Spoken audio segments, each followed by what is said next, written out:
সংগঠন, যুবদল, স্বেচ্ছাসেবক দল, ছাত্রদল,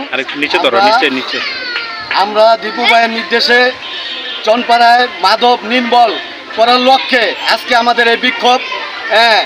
এই ডান্ডা বাহিনী, এই মাদক নির্মূল করার লেগে আমরা ডান্ডা বাহিনী বাই করছি। চাই যেন এই চনপাড়াতে মাদক না থাকে, মাদক না থাকলে আমাদের এলাকাটাও সুন্দর একটা সমাজ হবে। আর মাদক থাকলে দেখা গেছে আমাদের যে যুব সমাজগুলো আছে দিন দিন ধসে যাচ্ছে। বেরিয়েছেন, মাদকের বিরুদ্ধে প্রতিবাদ সমাবেশ করছেন, সেজন্য আপনাদের অসংখ্য ধন্যবাদ।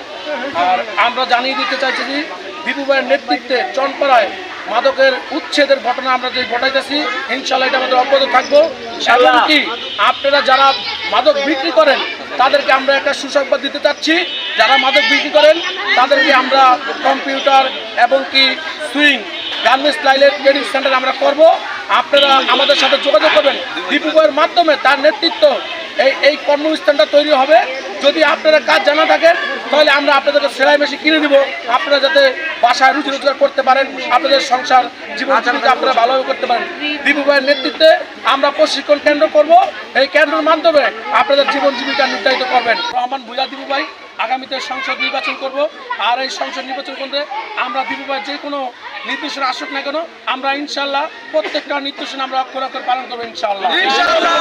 আমরা সবাই একমত আছি তো।